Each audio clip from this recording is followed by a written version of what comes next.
بسم اللہ الرحمن الرحیم۔ جی بیٹا، رمضان کا آخری عشرہ ہمارے درمیان موجود ہے اور بہت زیادہ کلام اس موضوع کے اوپر ہوتا ہے ہمارے یہاں پر کہ لیلۃ القدر آخر کون سی رات ہے، اور اس کے اندر جب ہم احادیث کا مطالعہ کرتے ہیں تو کوئی حدیث وہ ہمیں ایسا ذکر کرتی ہے جیسے آخری مکمل عشرہ ایسا ہے جس میں لیلۃ القدر کو تلاش کیا جائے۔ بعض احادیث ایسی ہیں جس میں ذکر ہے لیلۃ القدر آخری عشرے کی طاق راتوں کے اندر تلاش کیا جائے۔ اچھا، بعض احادیث ایسی ہیں کہ جس میں صحابہ جو ہیں وہ قسم کھا کے بھی بیان کرتے ہیں وہ صرف 27ویں رات ہے۔ اچھا، بعض احادیث ایسی ہیں کہ جو صحابہ بیان کرتے ہیں وہ 24ویں رات ہے۔ بعض احادیث ایسی ہیں جس میں 21ویں رات کا اشارہ، بعض احادیث ایسی ہیں جس میں 23ویں رات کی طرف اشارہ، اور یہ ساری کی ساری احادیث صحیح احادیث ہے۔ اور ایک حدیث ہے جس کے اندر عبداللہ ابن مسعود سے مروی ہے، وہ فرماتے ہیں کہ پورا سال جو قیام اللیل کرتا ہے لیلۃ القدر اس کو نصیب ہوتی ہے، باقی جو پورا سال وہ رات کوئی سنت فوت کرتا چلا جائے قیام اللیل کی اور صرف رمضان کے اندر اگر تلاش کرے گا تو اس کے لیے حصہ لیلۃ القدر میں سے نہیں ملتا۔ تو اتنی زیادہ جب صحیح احادیث ہمارے سامنے موجود ہوں تو ایک عام جو شخص ہے اس کے ذہن میں کئی سوالات آتے ہیں کہ اگر یہ تمام احادیث صحیح ہیں تو پھر اس میں اتنا تعارض کیوں، اور اگر تعارض ہے تو پھر حدیث صحیح کیوں؟ تو یہ کئی اشکالات ہیں جو ہمارے ذہنوں کے اندر عام طور پہ عوام الناس کے ذہنوں کے اندر بھی یہ بات آتی ہے۔ تو میں اس چیز کو سمجھانا چاہ رہا ہوں اور تفصیل میں سمجھانا چاہ رہا ہوں، اور یہ دعا کر کے اللہ کی بارگاہ میں کہ جو میں سمجھانا چاہوں وہ بات اچھے طریقے سے ہمارے ذہنوں میں راسخ ہو جائے۔ یاد رکھ لیجئے گا کہ حدیث اور قرآن یہ دو چیزیں ہمارے درمیان موجود ہے۔ قرآن پاک بھی اللہ کا کلام ہے اور احادیث بھی ہے جو ہمارے یہاں کتب حدیث کی صورت میں موجود ہے، لیکن دونوں کے اندر بہت فرق ہے۔ قرآن پاک جو ہمارے درمیان موجود ہے اللہ کا کلام، اور جو احادیث ہمارے سامنے کتابوں کی شکل میں موجود ہے، یہ دونوں برابر حیثیت کی چیز نہیں ہے۔ یہ بڑے غور سے میری بات کو سنیے گا تاکہ نہ تو آپ بہک جائیے گا نہ ادھوری بات سن کر کوئی غلط نتیجہ نکال لیجئے گا۔ قرآن ہمارے پاس جو موجود ہے یہ اس انداز میں موجود ہے کہ 100% اس میں کسی طرح کا کوئی شک نہیں ہے کہ یہ اللہ کا کلام ہے۔ یہ وہی کتاب ہے جو اللہ کے رسول صلی اللہ علیہ وآلہ وسلم نے اللہ کی وحی ہمیں پڑھ کر سنائی اور متواتراً چلتی ہوئی آ رہی ہے، جس کے نہ زبر میں کوئی شک ہے، جس کے نہ زیر میں کوئی شک ہے، جس کے نہ کسی عبارت کے اندر کوئی شک ہے۔ آسان الفاظ کے اندر کہ یہ ایسا ہی ہے جیسے ہم نے براہ راست اللہ کے رسول پاک صلی اللہ علیہ وسلم سے سنا، کوئی فرق نہیں۔ یہ ہے قرآن پاک کی حیثیت۔ اچھا، احادیث جو ہوتی ہیں یاد رکھ لیجئے گا کہ احادیث چونکہ بہت عرصے بعد محدثین کرام نے راویوں کی بنیاد پر کہ اس نے کسی سے سنی ہے ان کی چھان پڑک کر کے کہ بندہ ٹھیک ہے، بندہ ٹھیک نہیں ہے، اس کا حافظہ ٹھیک ہے، کمزور ہے، وغیرہ وغیرہ، جو فن حدیث کی شرائط وغیرہ ہوتی ہیں، ان شرائط کی بنیاد پر حدیثوں کو جمع کیا ہے اور حدیثوں کو اپنی کتابوں میں لکھا، اور اپنی طرف سے پوری کوشش انہوں نے کی کہ ہم سے غلطی نہ ہو اور ہم بہت مضبوط بات اپنی کتابوں کے اندر ہی لکھ کر کے جائیں۔ لیکن بہرحال دونوں کے اندر فرق ضرور ہے، ذہن میں رکھ لیجئے گا کہ حدیث جو ہمارے پاس ہوتی ہے کتابوں کے اندر، چاہے اس کو ہم ٹائٹل دیں کہ یہ حدیث صحیح ہے، لیکن اس کا ہرگز یہ مطلب نہیں کہ حدیث کے صحیح ہونے سے مراد یہ ہے کہ 100% ہم شور ہیں کہ یہ بات اللہ کے رسول پاک علیہ السلام نے ہی فرمائی۔ یہ قیمتی نکتہ ہے جس کو سمجھنا بہت ضروری ہے، اور نہ سمجھا جائے تو ہمارے یہاں پر بہت سے فتنے اور بہت سے فرقے وہ صرف جنم ہی اسی وجہ سے لیتے ہیں، وہ اس بات کو سمجھ نہیں پاتے۔ اگر کوئی حدیث ایسی ہو کہ جو قرآن کی طرح متواتراً ہم تک پہنچ رہی ہو، اوائل دور سے، صحابہ کے دور سے تواتر کے ساتھ، اس میں 100% ہم یقین اور شورٹی کے ساتھ کہہ سکیں کہ ہاں یہ ایسا ہی ہے جیسے ہم نے اللہ کے رسول پاک علیہ السلام سے سنا، صرف وہ حدیث ایسی ہوتی ہے جس پہ ایک کنفرم اور قطعی حکم لگایا جاتا ہے۔ ورنہ عموماً جتنی بھی احادیث ہمارے سامنے ہوتی ہیں جن کو چاہے صحیح ڈکلیئر کر دیا جائے محدثین کی شرائط کے اوپر، ہمیں ایک ظن غالب ضرور حاصل ہوتا ہے، ایک ظن غالب حاصل ہوتا ہے کہ امید ہے کہ یہ بات اللہ کے رسول پاک علیہ السلام سے ثابت ہوگی، لیکن قطعی نہیں ہوتے، نہ 100% یقین ہوتا ہے کہ یہ حدیث ایکچولی نبی پاک علیہ السلام کی حدیث ہی ہے۔ لہٰذا حدیث کی حیثیت اور قرآن کی حیثیت یہ اپنے ذہنوں کے اندر بہت مضبوط طریقے سے آپ راسخ کر لیجئے گا۔ اس کی وجہ یہ ہوتی ہے کہ اگر آپ یہ سمجھ جائیں کہ کوئی بھی حدیث وہ صحیح ہے، مثال کے طور پر محدث نے اس کو صحیح قرار دیا اور اس محدث کے فقط صحیح کہنے کی بنیاد پر وہ 100% بالکل نبی علیہ السلام کا فرمان عالی شان بن جائے. ایک مثال ہے، اگر 100% نبی علیہ السلام کا فرمان عالی شان ہم مان لیں تو پھر حدیثوں میں تعارض نہیں ہونا چاہیے، حدیثوں میں کبھی ٹکراؤ نہیں ہونا چاہیے کہ ایک حدیث حلال کہہ رہی ہے، دوسری حدیث حرام کہہ رہی ہے، سند اس کی بھی صحیح ہے، سند اس کی بھی صحیح ہے. اس لیے کہ اللہ کے رسول صلی اللہ علیہ وسلم جو کلام فرماتے ہیں وہ اللہ کی وحی ہوتی ہے. جو ہمیں دین پہنچا رہے ہیں، جو دینی احکامات ہمیں اللہ کے نبی صلی اللہ علیہ وسلم نے تبلیغ فرمائے ہیں، وہ اللہ کی وحی ہے. وَمَا يَنطِقُ عَنِ الْهَوَىٰ إِنْ هُوَ إِلَّا وَحْيٌ يُوحَىٰ. اور جو وحی ہے اللہ رب العزت کی، اس کے اندر تعارض کیسا ہو سکتا ہے؟ یہ ممکن نہیں ہے. اس لیے بیٹا یاد رکھ لیجئے گا کہ حدیث کی حیثیت ایک اجتہادی نوعیت کی ہوتی ہے. اجتہادی نوعیت کا مطلب یہ ہوتا ہے کہ علماء کرام نے، محدثین نے اپنے تئیں اجتہاد کر کے چھانا،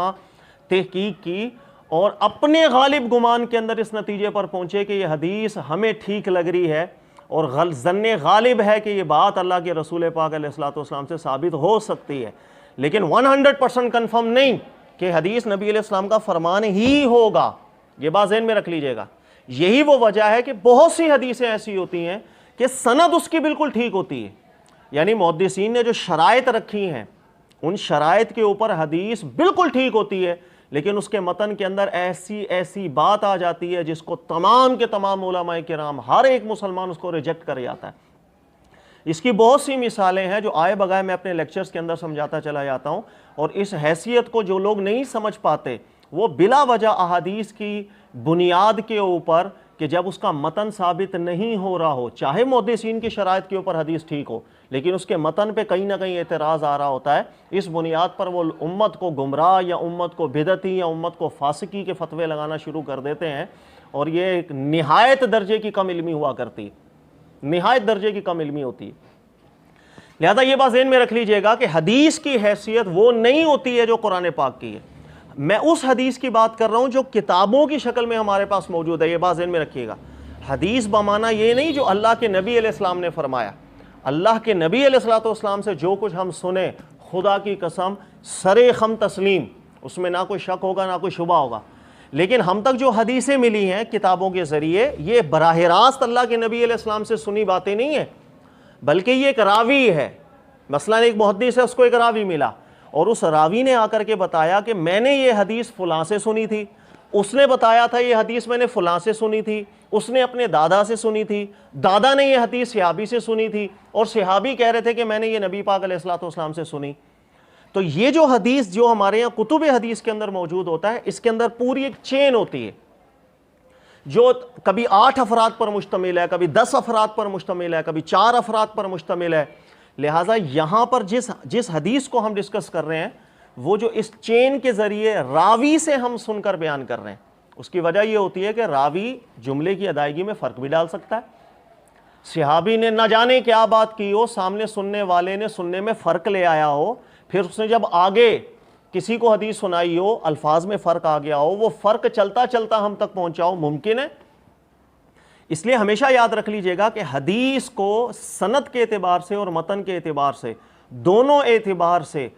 صحیح قرار دینا، ایکسیپٹ کرنا، یہ بہت مشکل درجے کا اجتہاد ہے. اس لیے بالکل اتنا آسان نہیں کہ کسی کتاب کے اندر دیکھ کر آپ نے پڑھ لیا حدیث صحیح ہے تو اس کا مطلب کہ بس وہ نبی علیہ السلام کا فرمان عالی شان 100% ثابت ہو گیا، لہٰذا اسی کے مطابق ہم نے احکامات نکالنے. ایسا ہرگز نہیں ہے. دیکھیے گا میں چند مثالیں دوں گا، آپ کو بہت اچھی طرح یہ سمجھ میں آ جائے گا انشاءاللہ تعالی. ہمارے یہاں تو حدیثیں مختلف چینوں سے ملی ہیں، 8 10 افراد کی چین ہے. بھائی مثال کے طور پر جیسے امام بخاری بیان کر رہے ہیں، حدثنا یحییٰ بن ایوب، پہلا بندہ یحییٰ بن ایوب، وہ کہتے ہیں کہ حدثنا اسماعیل بن جعفر اخبرانی سعد بن سعید بن قیس عن عمر بن ثابت بن حارث عن ابی ایوب انصاری.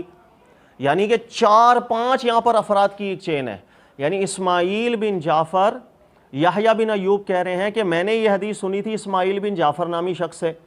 اسماعیل بن جعفر نامی شخص کہہ رہے ہیں مجھے یہ بات بتائی تھی سعد بن سعید نامی ایک شخص نے. سعد بن سعید کہہ رہا تھا اس سے پہلے ایک شخص تھا عمر بن ثابت بن حارث، میں نے یہ بات ان سے سنی تھی اور انہوں نے کہا تھا کہ یہ بات میں نے ابو ایوب انصاری صحابی سے سنی ہے. تو یہ ایک بہت بڑی چین ہے بیچ میں، دیکھیے گا 4 سے 5 افراد پر مشتمل ہے. لہٰذا یہ بہت امکان ہوتا ہے کہ صحابی نے جو بات آگے بتائی ہے، چاہے آگے آنے والا جو شخص ہے وہ عادل و ثقہ ہو آپ کی تحقیق کے اندر، لیکن بات کی ادائیگی کے اندر فرق ضرور آ سکتا ہے۔ یہی وجہ ہے کہ صحیح سند کے ساتھ کبھی کبھی ایک ہی واقعہ ذکر ہوتا ہے لیکن اس کے نتائج الگ نکل رہے ہوتے ہیں۔ میں اس کی چند مثالیں آپ کو دیتا ہوں، دیکھیے گا ابھی چونکہ لیلۃ القدر ہمارا ٹاپک ہے تو میں لیلۃ القدر کے حوالے سے چند مثالیں آپ کو دوں گا۔ جیسے دیکھیے گا ایک حدیث ہے لیلۃ القدر کی، امام مسلم اس کو لے کر آئے ہیں، بخاری بھی لے کر آئے ہیں۔ اس کے الفاظ دیکھیے گا، کہہ رہے ہیں اللہ کے نبی صلی اللہ علیہ وسلم یجاور فی العشر التی فی وسط الشہر، کہ نبی پاک صلی اللہ علیہ وسلم نے درمیان کا عشرہ رمضان کا اعتکاف کیا۔ جب درمیان کا عشرہ ختم ہو گیا تو نبی پاک صلی اللہ علیہ وسلم نے صحابہ کرام سے فرمایا، فخطب الناس، صحابہ سے فرمایا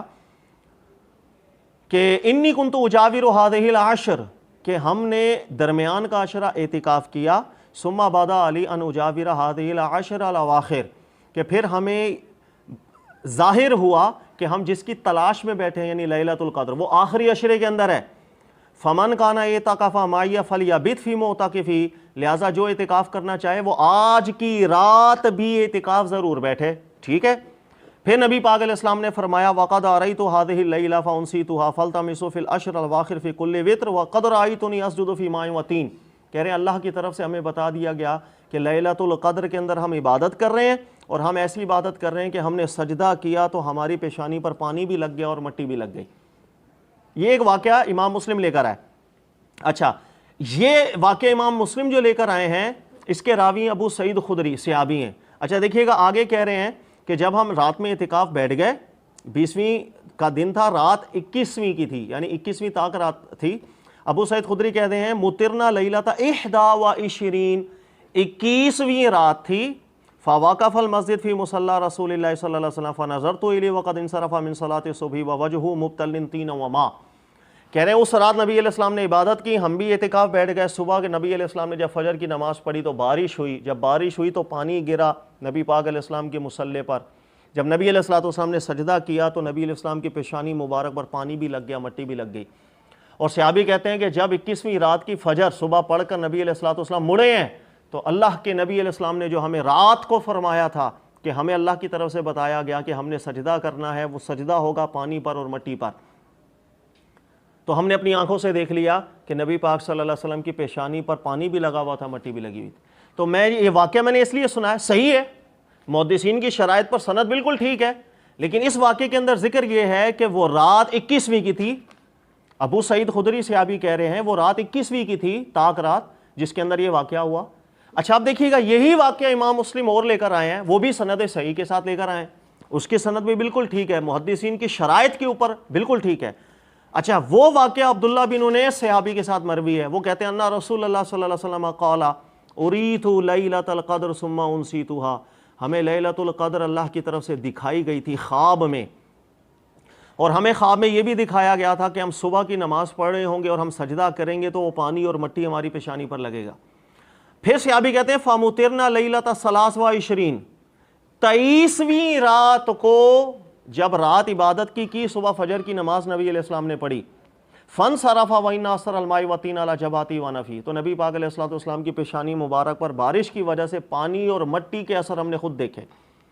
تو کہنے کا مسئلہ دیکھیے گا دونوں حدیثیں صحیح ہیں، لیکن ایک حدیث کے اندر ذکر ہے وہ 21ویں کی رات تھی، ایک حدیث میں ذکر ہے وہ 23ویں کی رات تھی۔ بھائی رات تو وہ ایک ہی تھی، یہاں 21ویں کی تھی یہاں 23ویں کی تھی، بھائی رات تو وہ ایک ہی تھی، واقعہ تو وہ ایک ہی رات کو ہوا، یہاں 21ویں کو ہوا یا 23ویں کو ہوا۔ اب دونوں کی محدثین کی شرائط کے اوپر حدیث بالکل ٹھیک ہے، محدثین کی شرائط کے اوپر حدیث بالکل ٹھیک ہے، لہذا حدیث یہ بھی صحیح ہے، حدیث یہ بھی صحیح ہے۔ ایک حدیث میں ذکر آ رہا ہے وہ 21ویں کی رات تھی جب یہ واقعہ ہوا، ایک صحیح حدیث میں آ رہا ہے نہیں وہ 23ویں کی رات تھی جس کے اندر یہ واقعہ ہوا۔ لہذا کہنے کا مقصد ہے واقعہ تو ایک ہی ہوا، لیکن یہ فرق کیوں آ رہا ہے؟ فرق اس لیے آ رہا ہے کہ ہم تک یہ حدیثیں براہ راست ہم نے اللہ کے رسول پاک علیہ السلام سے نہیں سنی تھیں، بلکہ بیچ میں راوی تھے، وہ راوی چاہے ثقہ ہوں، لیکن انسان جب ادائیگی کرتا ہے کسی بھی واقعے کی تو اس میں فرق آ سکتا ہے، کوئی بھول گیا ہوگا، کسی سے غلطی لگ گئی ہوگی۔ لہٰذا حدیث صحیح ہونے کا ہرگز یہ مطلب نہیں ہوتا کہ 100% آپ شور ہو گئے کہ وہ حدیث اللہ کے نبی علیہ السلام کا فرمان عالی شان ہی ہے، بلکہ مزید بہت کچھ دیکھنا پڑتا ہے، حدیثوں کے متن میں تعارض نکالنا پڑتا ہے، کہیں حدیث قرآن کے خلاف تو نہیں جا رہی، یہ بھی دیکھنا پڑتا ہے، اس لیے کہ اللہ کے نبی علیہ السلام کا فرمان عالی شان یہ ہو ہی نہیں سکتا کہ قرآن پاک کے خلاف ہو، کہ اللہ کے نبی صلی اللہ علیہ وسلم ہمیں قرآن سکھانے آئے ہیں، وَيُعَلِّمُهُمُ الْكِتَابَ وَالْحِکْمَةَ، اللہ کے نبی علیہ السلام تمہیں قرآن سکھاتے ہیں۔ پھر اللہ نے فرمایا لِتُبَيِّنَ لِلنَّاسِ مَا نُزِّلَ إِلَيْهِمْ، یہ اللہ کے نبی صلی اللہ علیہ وسلم قرآن کی وضاحت و تشریحات آپ کو بتائیں گے کہ ہم پر کیا نازل ہوا۔ تو اللہ کے نبی صلی اللہ علیہ وسلم نے ہمیں قرآن سکھانا ہے۔ یہ ہو نہیں سکتا کہ اللہ کے نبی علیہ الصلوۃ والسلام کا فرمان عالی شان قرآن کے خلاف ہو جائے، یہ بالکل نہیں ہو سکتا۔ لہٰذا یہ بھی دیکھنا پڑتا ہے کہ حدیث چاہے صحیح سند کے ساتھ آپ تک موجود ہو، لیکن اس کے اندر ایسی بات اگر آ رہی ہو کہ وہ بات قرآن کے خلاف ہو، تو ہم کہیں گے راوی سے کہیں نہ کہیں غلطی ہو رہی ہے، چاہے وہ راوی عادل ہے، چاہے وہ راوی ثقہ ہے۔ غلطی انسان سے ہوتی ہے، وہ نبی تو نہیں۔ بھائی راوی چاہے ثقہ ہو، راوی چاہے عادل ہو، لیکن وہ نبی تو نہیں، اس سے غلطی ہو سکتی ہے۔ لہٰذا یہ اصول اپنے دماغ میں بٹھا لیجئے گا مضبوط طریقے کے ساتھ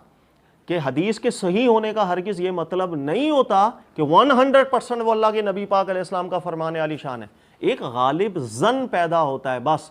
لہٰذا اگر کوئی عالم، کوئی مجتہد، کوئی محقق ایسا ہو کہ وہ صحیح حدیث بھی ہے اس کے سامنے، راوی ٹھیک ہے، اس کے ثقہ عادل ہے، لیکن اس کے باوجود اس کے متن پر اس کو اعتراض ہے، وہ قرآن کے خلاف لگ رہا ہو، یا اسی سے بڑی حدیثیں جو مشہور درجے کی حدیثیں اس کے خلاف اس کا مضمون جا رہا ہو، یا کوئی اور علت متن کے اندر نکل آئے، وہ نہیں قبول کرتا، تو اس کے اجتہاد کو پڑھنا چاہیے۔ بھائی کیوں وہ اس کے متن پر اعتراض کر رہا ہے؟ یہ بات میں کوئی نئی نہیں کر رہا ہوں، یاد رکھیے گا۔ میں آپ کو صحابہ کرام کی بھی عادت بتاتا ہوں کہ صحابہ کرام بھی اسی طریقے سے دیکھا کرتے تھے کہ حدیث جو انہوں نے براہ راست اللہ کے نبی علیہ السلام سے نہ سنی ہوتی، کوئی شخص اگر صحابہ کے سامنے حدیث بیان کرتا، کوئی شخص، وہ صحابی بھی ہو چاہے، صحابہ کے سامنے اگر وہ حدیث بیان کرتے اللہ کے نبی پاک صلی اللہ علیہ وسلم کا مبارک مقدس اعلیٰ اولا نام لے کر، اگر صحابہ کو نظر آ رہا ہوتا کہ اس کی بات تو قرآن کے خلاف ہے، تو صحابہ اس کی حدیث کو نہیں مانتے۔ کہا کہ کیسی حدیث آپ سنا رہے ہو کہ قرآن کے خلاف بات چلی گئی؟ اللہ کے نبی علیہ السلام قرآن کے خلاف حکم تو ارشاد نہیں فرمایا کرتے، تو قرآن کی شرح اور وضاحت بیان کیا کرتے ہیں اپنے مبارک فرمان عالی شان سے بھی، اپنے مبارک اعمال سے بھی۔ لہٰذا یہ امام بخاری بھی اس حدیث کو لائے ہیں، اور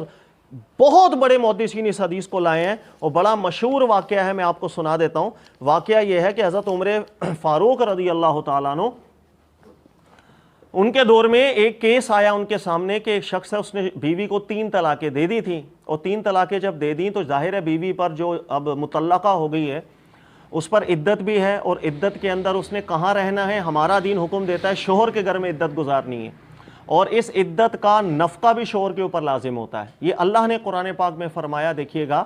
اسکنوہن من حیث سکنتم، کہ شوہر کے اوپر لازم ہے کہ اگر اس نے طلاق دے دی تو بیوی کو رہائش بھی وہ دے، نفقہ بھی وہ دے۔ اسی طرح اللہ نے فرمایا جب کوئی بیوی کو طلاق دے دے، لا تخرجوہن من بیوتہن، اپنے گھروں سے ان کو ابھی نہ نکالو، عدت پوری ہونے دو۔ تو عدت کے اندر عورت نے رہنا ہے گھر میں، شوہر کے گھر میں عدت گزارے گی۔ اب دیکھیے گا ہوا کیا، عمر فاروق کے سامنے ایک واقعہ ایسا ہوا کہ شوہر نے دے دی تھی 3 طلاقیں،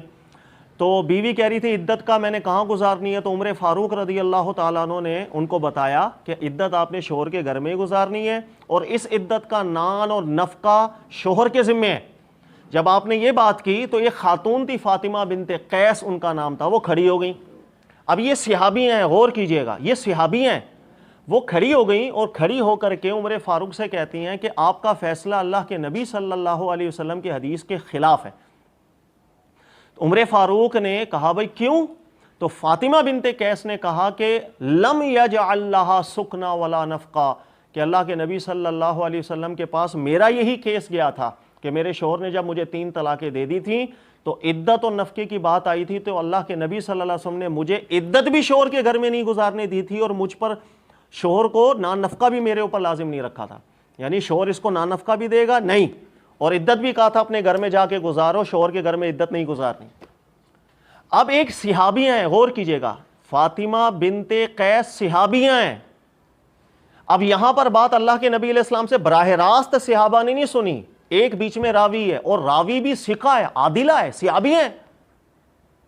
ہیں، کہہ رہی ہے میں نے خود نبی علیہ السلام نے فرمایا اور میں نے سنا۔ عمر فاروق رضی اللہ، اب مختلف روایتیں، عمر فاروق نے دیگر صحابہ کرام سے پوچھا کہ بھائی اس پر کوئی گواہ ہے، یہ کیا بات کر رہی ہے خاتون؟ اس عورت کی اس بات پہ کوئی گواہ نہیں ملا۔ جب کوئی گواہ نہیں ملا تو عمر فاروق رضی اللہ تعالیٰ عنہ نے تاریخی جملہ کہا، جس کو غور کیجئے گا۔ عمر فاروق نے فرمایا لا نترک بکتاب اللہ، ہم قرآن کو نہیں چھوڑ سکتے بقول امرات لا ندری لعلھا حفظت و نسیت، کہہ رہے ہیں کہ ایک عورت کی بات کے اوپر ہم قرآن کو نہیں بدل سکتے، پتہ نہیں اس عورت نے اس بات کو سمجھا، اس بات کو محفوظ کیا اپنے دماغ میں یا نہیں کیا، اسے کو غلطی لگ رہی ہے یا نہیں، ہمیں کچھ پتہ نہیں، نہ اس پر شواہدات مل رہے ہیں۔ لیکن اللہ کا قرآن بالکل واضح الفاظ میں ہمیں کہہ رہا ہے کہ شوہر نے گھر سے نہیں نکالنا، نان نفقہ بھی شوہر پر واجب ہے، ہم قرآن کو اس عورت کی بات سے نہیں بدل سکتے۔ اب یاد رکھیے گا، یہ اس واقعے نے ہمیں بہت کچھ سکھایا ہے۔ پہلی بات، ہم تک جو حدیثیں پہنچتی ہیں اس میں براہ راست صحابی نہیں، ہم تک پوری ایک چین ہے، ہم تک 7 سے 8 افراد کی چین ہے کہ بھئی وقاص نے احمد سے سنا، احمد کو اس کے والد نے بتایا، والد کو ان کے دادا نے بتایا، دادا نے کہیں صحابی سے سنا، یہاں پر بہت لمبی چین ہے۔ عمر فاروق کے سامنے جو یہ واقعہ ہوا تھا، ان کے سامنے کوئی چین نہیں تھی، صرف ایک شخص، ایک خاتون، اور وہ کہہ رہی ہے کہ براہ راست میں نے نبی پاک علیہ السلام سے سنا ہے، میں نے اللہ کے نبی سے براہ راست سنا ہے۔ لیکن عمر فاروق نے یہاں یہ نہیں کہا کہ میں اللہ کے نبی کی حدیث سے قرآن نہیں بدل سکتا، نعوذ باللہ، نہیں، الفاظ پہ غور کیجئے گا، عمر فاروق نے کہا کہ ہم قرآن کو نہیں بدل سکتے، نہیں چھوڑ سکتے اس عورت کی بات پر، نسبت عورت کی طرف کی، اس لیے کہ اگر اللہ کے نبی صلی اللہ علیہ وسلم کا فرمان عالی شان ہوتا، خود سنتے یا کنفرم ہوتے کہ اللہ کے نبی علیہ السلام نے ایسا فرمایا، تو قرآن کے خلاف وہ بات نہ ہوتی۔ اچھا، بائی دا وے، یہ صرف عمر فاروق کی بات نہیں تھی، یہی بات فاطمہ بنت قیس کی ام المومنین عائشہ صدیقہ کے پاس گئی تو عائشہ صدیقہ نے تائید کی کہ عمر فاروق نے بالکل صحیح فیصلہ کیا کہ فاطمہ بنت قیس کی بات پہ قرآن کو نہیں بدل سکتے۔ یہی بات عبداللہ ابن مسعود کے پاس گئی تو عبداللہ ابن مسعود نے بھی یہی بات کی تھی، کہا کہ نہیں، فاطمہ بنت قیس اکیلی راوی کی بات پہ ہم قرآن کو نہیں بدل سکتے، کوئی شہادت اس پر نہیں ہے، اور وہ بات ایسی کر رہی ہے کہ میں نے نبی پاک علیہ السلام سے سنی کہ جو قرآن اس کے خلاف ہے، اور اللہ کے نبی صلی اللہ علیہ وآلہ وسلم قرآن کے خلاف کوئی حدیث ملے کیسے مان لیں؟ عبداللہ ابن مسعود نے بھی ریجیکٹ کیا تھا، زید بن ثابت صحابی تھے، ان کے پاس بھی فاطمہ بنت قیس کی جب یہ بات پہنچی تو انہوں نے بھی کہا فاطمہ بنت قیس کی غلط نہیں مان سکتے، ان کی بات سے قرآن نہیں بدل سکتے ہم۔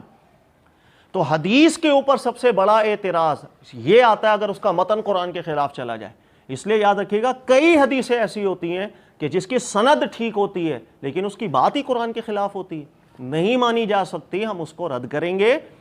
چاہے وہ حدیث صحیح ہے۔ اسی لیے حدیث کے باب کے اندر حدیث ٹھیک ہے، اس کا متن ٹھیک ہے، یہ اعلیٰ درجے کی اجتہادی بات ہوتی ہے، ایسی بات نہیں کہ ایرا غیرہ کوئی بھی اٹھا کر کے حدیث پڑھے اور کہہ کہ حدیث صحیح ہے، اس بنیاد پر فیصلے کرنے لگ جائے کہ فلاں بھی گمراہ ہو گیا، فلاں بدعتی ہو گیا۔ اللہ کی کتاب بہت بڑی چیز ہے، اگر راویوں کی بات قرآن سے ٹکرائے گا قرآن کو ترجیح دیں گے، یہ بات ذہن میں رکھ لیجئے گا، قرآن کو ترجیح دیں گے۔ یہ جو میں نے مقدمہ بیٹا آپ کو پورا سمجھایا، یہ سمجھانے کا مقصد یہ تھا کہ چونکہ لیلۃ القدر کے حوالے سے بھی ہمارے یہاں بہت سی حدیثیں ایسی ہیں جس کی سندیں ٹھیک ہیں۔ مثلا آپ صرف بخاری اور مسلم کی روایتیں پڑھ لیں گے تو آپ کو الگ الگ الفاظ ملیں گے۔ مثلا میں چند آپ کو روایتیں بتا دوں، اگر آپ کتاب الصیام مسلم کا پڑھیں تو اس کے اندر پورا باب ہے استحباب فضل لیلۃ القدر، لیلۃ القدر کی فضیلت کا چیپٹر۔ اب اس میں ترتیب سے حدیث ہیں، مثلا پہلی حدیث یہ آئے گی کہ اللہ کے نبی علیہ الصلوۃ والسلام ارشاد فرماتے ہیں فمن کان متحریھا فلیتحرھا فی السبع الاواخر، کہ جو لیلۃ القدر کو تلاش کرنا چاہتا ہے وہ آخر کی 7 راتوں میں تلاش کرے، یہاں 7 راتوں کا ذکر ہے، آخری کے عشرے کی بات نہیں، 7 راتوں کا ذکر ہے بس۔ اچھا، اس سے اگلی حدیث دیکھیں گے، اس میں ذکر ہے تحروا لیلۃ القدر فی السبع الاواخر، اس میں بھی 7 راتوں کا ذکر ہے۔ اس کے بعد حدیث آئے گی، اچھا اس میں طاق راتوں کی بات نہیں ہے، آخر کی 7 راتیں جس میں طاق بھی ہے جفت بھی ہے۔ اچھا، اس سے اگلی روایت ہے کہ فَاطْلُبُوهَا فِي الْوِتْرِ مِنْهَا، کہ طاق راتوں کے اندر تلاش کرو، اس میں طاق راتوں کا ذکر ہے۔ اچھا، پھر کچھ حدیثیں ایسی آئیں گی کہ تَحَيَّنُوا لَيْلَةَ الْقَدْرِ فِي الْعَشْرِ الْأَوَاخِرِ، کہ جس میں ذکر ہے کہ نبی پاک علیہ السلام نے فرمایا لیلۃ القدر کو آخری 10 راتوں میں تلاش کرو، اس میں طاق کا ذکر نہیں، آخری 10 راتوں میں تلاش کرو۔ اب وہ 21ویں بھی ہو سکتی ہے، 22ویں بھی، 23ویں بھی ہو سکتی ہے، 24ویں بھی، یعنی اس میں طاق کی بات نہیں ہے، وہ طاق ہو یا غیر طاق رات ہو، سب میں تلاش کرو۔ اسی طریقے سے ایک صحابی ہیں، وہ ذکر کرتے ہیں ابی بن کعب، یہ بھی مسلم کی روایت ہے، اور ابی بن کعب اللہ کی قسم بیان کر کر کے لوگوں کو بیان کرتے ہیں، وہ کہتے ہیں کہ صرف 27ویں رات ہے لیلۃ القدر، نہ 21ویں، نہ 23ویں، نہ 24ویں، نہ 25ویں، صرف 27ویں رات ہے۔ صحابی ہیں اور صحیح ہے۔ اچھا، اور عبداللہ ابن مسعود کی ایک روایت ملتی ہے، وہ بیان کیا کرتے تھے عبداللہ ابن مسعود رضی اللہ تعالیٰ عنہ، من یقم الحول یصب لیلۃ القدر، وہ کہتے تھے جو پورا سال قیام اللیل کرے گا لیلۃ القدر اس کو ملتی ہے، جو پورا سال قیام اللیل نہیں کرتا لیلۃ القدر اس کو نہیں ملتی۔ یہ بھی ایک قول آ گیا۔ تو مختلف اقوال آپ کو ملتے چلے آئیں گے۔ اسی طرح اگر آپ بخاری پڑھیں گے تو بخاری میں حضرت عبداللہ ابن عباس کا قول موجود ہے، وہ کہتے تھے 24ویں رات ہے، 24ویں رات میں عبادت کر کے لیلۃ القدر کو تلاش کرو۔ تو کسی حدیث میں ذکر آئے گا کہ بھائی طاق راتوں میں دیکھیں، کسی حدیث میں ذکر آئے گا کہ بھائی طاق کے علاوہ آپ غیر طاق راتوں میں بھی دیکھیں۔ بعض صحابی کہیں گے وہ 27ویں رات ہے، بعض صحابیوں سے حدیث آ گئی وہ کہتے ہیں کہ نہیں 24ویں رات ہے۔ تو ایک بہت زیادہ متعارض باتیں مل رہی ہوتی ہیں، اور محدثین کی اصطلاح پہ حدیثیں سب صحیح ہیں۔ جب ایسا ہوگا تو ہم نے کیا کرنا ہے؟ ایسا ہمارا دین اتنا متعارض طور پر نہیں آتا، یاد رکھیے گا۔ اگر تو اس تعارض کو کوئی دور کر سکتا ہے اور بتائے دلیل کے ساتھ ہاں بھی یہ تعارض اس طرح دور ہوتا ہے تو بہت اچھی بات ہے، اور اگر وہ تعارض دور نہیں کر سکتا تو پھر فیصلہ قرآن پاک کرے گا کہ جس راوی کی بات قرآن کے خلاف ہوگی اس کو ہم بالکل نہیں مانیں گے، اور جن کی بات قرآن پاک کے مطابقت میں جاری ہوگی ہم اتنی بات مان لیں گے۔ بس یہ آخری فیصلہ قرآن پاک کرتا ہے، یاد رکھیے گا۔ لہٰذا ہمارے جتنے بھی محققین آئے ہیں انہوں نے ذکر کیا کہ نمبر 1 اللہ نے قرآن میں کیا فرمایا؟ اللہ فرماتے ہیں انا انزلناہ فی لیلۃ القدر، ہم نے قرآن پاک کو لیلۃ القدر میں نازل کیا۔ اور اللہ نے قرآن میں فرما دیا شہر رمضان الذی انزل فیہ القرآن، وہ رمضان کا مہینہ ہے جس کے اندر ہم نے قرآن نازل کیا۔ لہذا قرآن پاک کے فیصلے سے ہم کنفرم ایک تو ہو گئے کہ لیلۃ القدر میں قرآن نازل ہوا، اور لیلۃ القدر وہ رمضان کا مہینہ ہے۔ لہذا اب ہر وہ حدیث جس میں راوی ایسی بات کر رہا ہوگا کہ رمضان کے علاوہ بھی لیلۃ القدر ہے، چونکہ قرآن پاک کے مضمون کے خلاف وہ بات ہو جائے گی، اس بات کو ہم رد کر دیں گے۔ لہذا آپ چاہے دیکھیے گا مسلم کی روایت ہے، چاہے ابو لیث کی سند ٹھیک ہے کہ عبداللہ ابن مسعود رضی اللہ تعالیٰ عنہ کہا کرتے تھے کہ رمضان کے علاوہ بھی جو قیام اللیل کرے گا لیلۃ القدر ملے گی۔ اگر اس سے معنی وہ یہ سمجھتا ہے کہ لیلۃ القدر رمضان کے اندر ضروری نہیں بلکہ رمضان کے علاوہ بھی لیلۃ القدر ہو سکتی ہے، اگر کوئی یہ انڈرسٹینڈ کرے تو بہرحال یہ بات قرآن کے خلاف ہے۔ راوی اس کا چاہے سکہ ہے، ہمیں کچھ لینا دینا نہیں، بات ہی قرآن کے خلاف ہے تو راوی کا کیا کریں؟ راوی قرآن سے بڑا تو نہیں ہوتا، لہذا اس بات کو ہم ریجیکٹ کر دیں گے۔ بہرحال ضمناً میں یہ بات بتا دوں، عبداللہ ابن مسعود کے اس قول سے بعض لوگ یہ سمجھ جاتے ہیں اور وہ غلط نسبت کر دیتے ہیں کہ شاید عبداللہ ابن مسعود کا یہ قول تھا کہ پورے سال میں لیلۃ القدر ہوتی ہے، ایسی بات نہیں تھی، بلکہ عبداللہ ابن مسعود کا کہنے کا مقصد یہ تھا کہ جو شخص پورا سال قیام اللیل کرتا ہے زیادہ حق رکھتا ہے کہ اللہ اس کو لیلۃ القدر کی برکات سے نوازے، کیونکہ وہ اللہ کے نبی صلی اللہ علیہ وسلم کی قیام اللیل والی سنت کو سارا سال زندہ کرتا ہے۔ عبداللہ ابن مسعود کا یہ موقف نہیں تھا کہ پورا سال دور کرتی ہے لیلۃ القدر، اور یہی جملہ امام ابو حنیفہ سے بھی آیا تھا، چونکہ آپ کوفہ کے تھے اور وہاں عبداللہ ابن مسعود کی ہی تعلیمات چلتی تھی، اور امام ابو حنیفہ بھی یہی فرمایا کرتے تھے من یقوم الحول یصب لیلۃ القدر، کہ جو پورا سال قیام اللیل کرتا ہے وہ لیلۃ القدر ضرور ہی پائے گا۔ اب اس کا یہ ہرگز مطلب نہیں ہے جو لوگوں نے سمجھ لیا کہ شاید لیلۃ القدر پورا سال گھومتی ہے، یہ جملہ اس عبارت سے ہم نہیں نکال سکتے، لیکن اگر کوئی نکالے بھی ہم کہیں گے قرآن کے خلاف ہے، راوی کی بات غلط، خلاص۔ اچھا، اب باقی راویوں کی بات دیکھ لیں۔ اب باقی راویوں کی باتیں کیا ہیں؟ بعض کہتے ہیں کہ 21ویں، بعضوں میں آیا 23ویں، بعضوں کے اندر آیا 25ویں، بعضوں کے اندر 24ویں۔ عبداللہ ابن عباس کہتے ہیں 24 تاریخ، ابی بن کعب حلف اٹھا کے قسم اٹھا کے کہتے تھے وہ صرف 27ویں رات ہے، نہ 29ویں نہ 25ویں۔ ان سب باتوں میں چونکہ تعارض ہے، اور اس تعارض کو ہم نے جب قرآن پاک کے اوپر پلٹایا تو اللہ نے فرمایا شہر رمضان الذی انزل فیہ القرآن انا انزلناہ فی لیلۃ القدر، بس لیلۃ القدر میں قرآن نازل ہوا اور وہ رمضان کا مہینہ ہے۔ لہٰذا اب وہ 21ویں ہیں، 23ویں ہیں، 25ویں ہیں، ان سب متعارض باتوں کو ہم ایک بالکل چھوڑ دیں گے، اور قرآن پاک کے اس فیصلے کے اوپر ہم رہیں گے کہ وہ رمضان کی کوئی بھی رات ہو سکتی ہے، 21ویں بھی، وہ 22ویں بھی، وہ 23ویں بھی، وہ 24ویں بھی، وہ 25، 26، 27، 28، 29، کوئی بھی رات ہو سکتی۔ اللہ نے متعین نہیں کیا، نہ اللہ کے نبی صلی اللہ علیہ وسلم نے کبھی متعین کیا کہ وہ 21ویں ہیں، 22ویں ہیں، 23ویں ہیں، بلکہ راویوں سے یہ جو واقعات آئے ہیں اس میں بہت قسم کا تعارض آ گیا۔ اس تعارض کے اوپر ہم دھیان نہیں دے سکتے ہیں۔ زیادہ سے زیادہ ایک نتیجہ اگر ہم نکالیں جس کو تمام محققین علماء کرام، آپ شافعی علماء کو پڑھیں، حنبلی علماء کو پڑھیں، حنفی علماء کو پڑھیں، محققین سب نے برقرار رکھا، انہوں نے کہا اتنی بات ہم ان حدیثوں سے نکال سکتے ہیں جس میں تعارض نہیں، اور کیا کہ جتنے بھی واقعات یہ ذکر ہوئے ہیں ان واقعات میں ایک قدر مشترک ہے، اور وہ یہ کہ آخری عشرے میں کہیں نہ کہیں ہے۔ جس حدیث میں 21ویں کی بات ہے اس کا بھی مطلب آخری عشرہ، جس میں 23 کا ذکر ہے اس کا بھی مطلب ہے آخری عشرہ، جس حدیث میں ذکر ہے پورے آخری عشرے میں تلاش کرو اس میں بھی آخری عشرہ، جس میں ذکر ہے طاق راتوں میں تلاش کرو اس میں بھی آخری عشرہ۔ ابی بن کعب کہہ رہے ہیں 27ویں رات، وہ بھی آخری عشرہ۔ عبداللہ ابن عباس کہہ رہے ہیں 24ویں رات، وہ بھی آخری عشرہ۔ تو کہنے کا مقصد کہ تمام روایتیں تعارض کی باتیں نکال کر ایک چیز پر متفق ہیں کہ وہ آخری عشرہ ہے،